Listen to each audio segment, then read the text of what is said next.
What's going on, people on YouTube? Yes. And yes, I've been gone for a very long time. And during that time that I've been gone for a long time, I've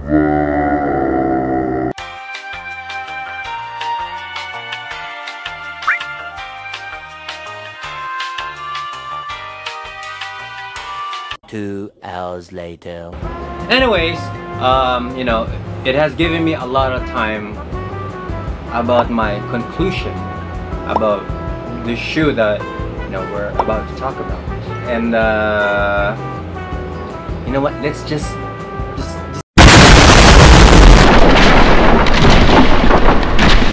we are going to review the New Balance 574S version.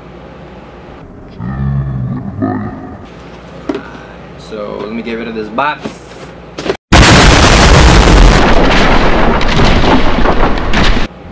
So starting from the bottom, you got this gray outsole with you know, Gundam.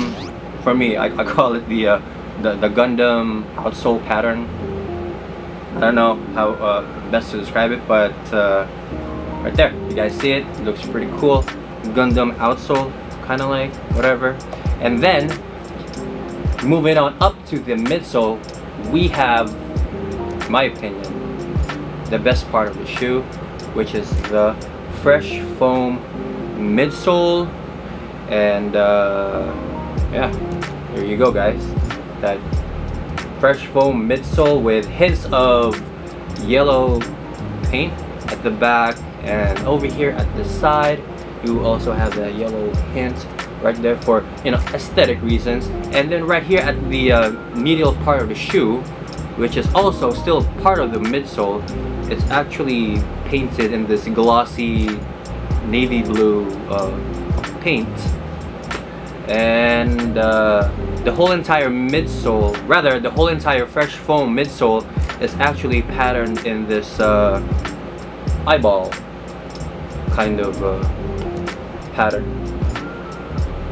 And that's pretty much it, actually. Now from the side, you guys might actually think that the heel and the toe box area is kind of separate, but actually they're still connected.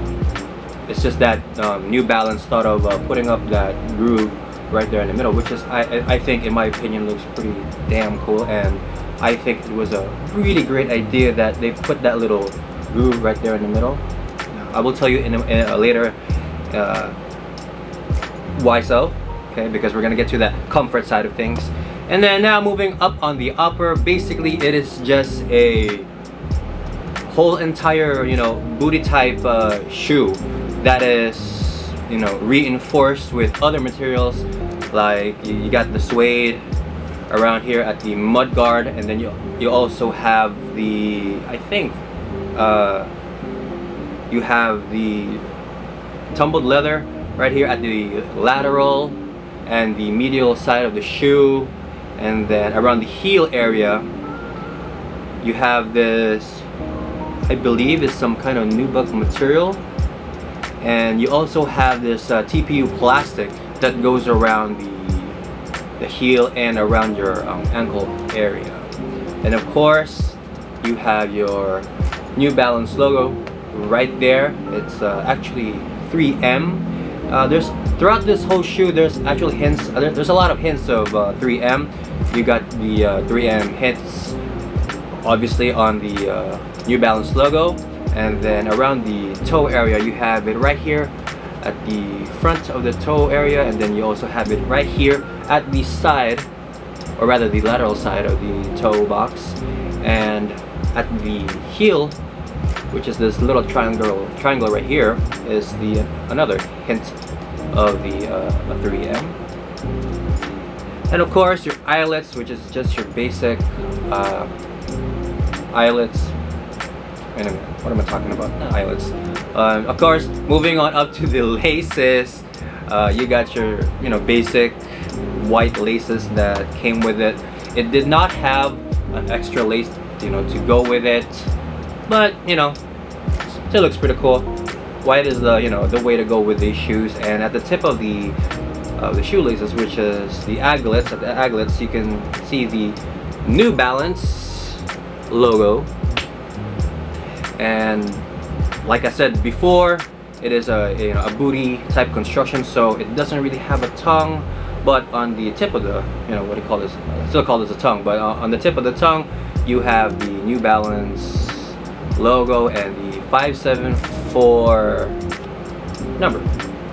Now moving on inside the insole, over there, I don't want to take it out. It feels like it's a... Okay, check it out. Hold on. Now as for the insole, you have there you go, just basic insole material that you guys got there. And of course at the heel of the insole you have the New Balance Fresh Foam 574S version 2.0, and that's pretty much it.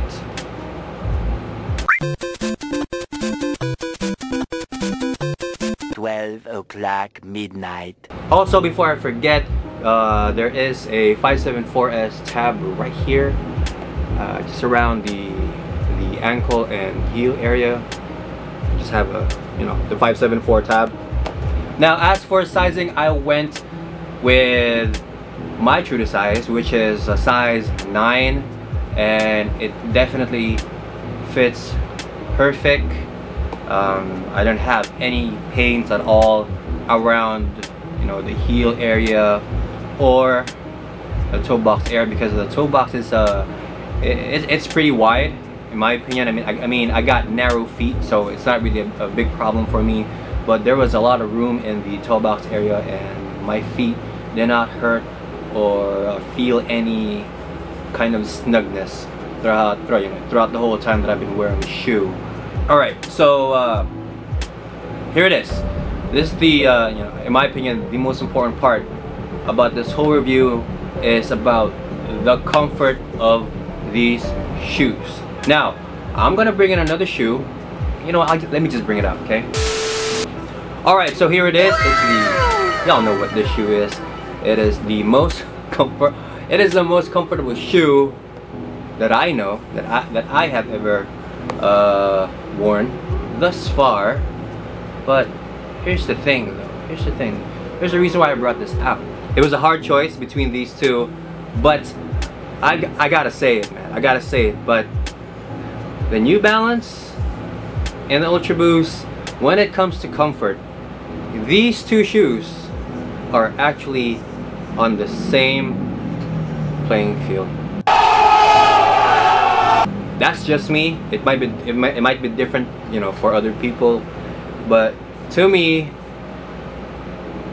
this shoe right here actually, in my opinion, matches the comfort of the Ultra Boost. Now let me tell you more about why I am saying these things. First off, let's start from the bottom, from the outsole. Now a lot of you guys will say, yes, the Continental rubber is gonna last longer, yada yada yada. Some of you guys might say, oh, it looks even better, more aesthetically pleasing. In my opinion, they're both very equal when it comes to grip and aesthetic wise. It's just that for me, I feel just a very slight edge on the outsole of the New Balance.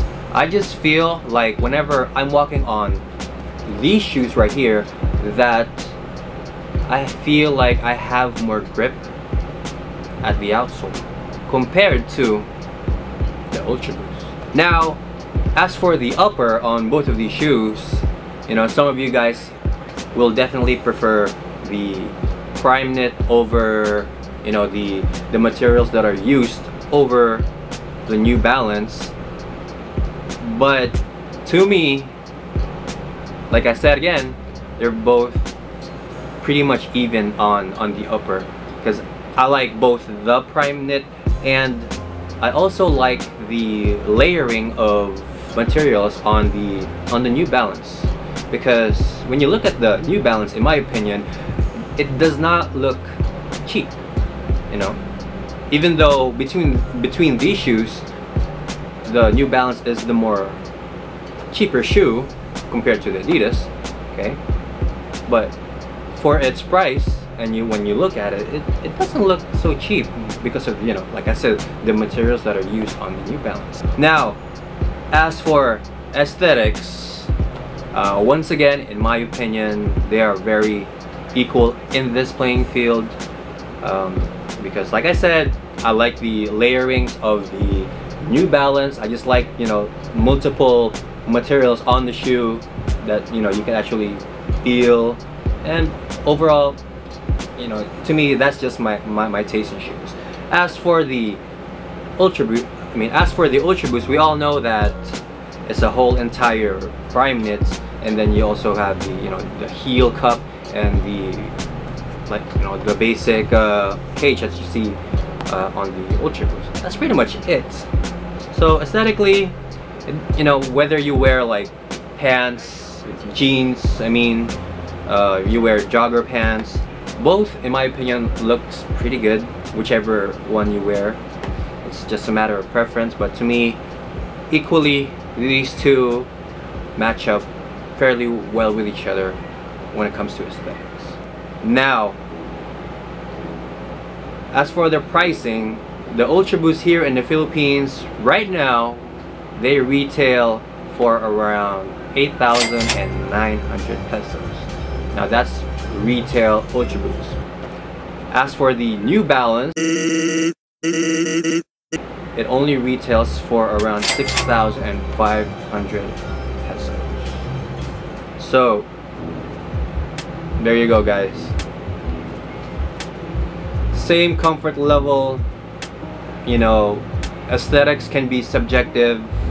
Of course, more people are hyped for this shoe. They know, you know, sneakerheads, not just sneakerheads, but, you know, sneakerheads and normal people alike, they know that this shoe is a very good shoe. It is also a bit expensive, in my opinion, okay?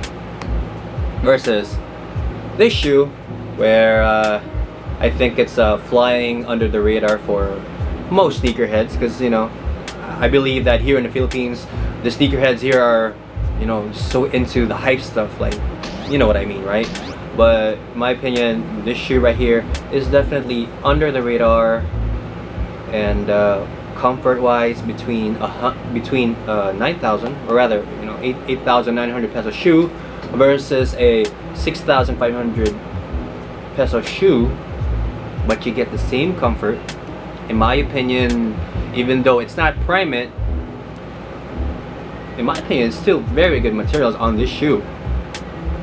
You know, and you also got that nice outsole.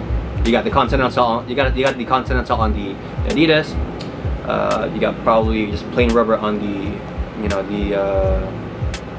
the New Balance. But comfort-wise and aesthetically, my opinion, these two are very, very even. So, you know, it all just boils down to your own preference between two. So that is it, guys. That is it for my review of the 574S version 2. Alright, guys, see you guys next time. Bye.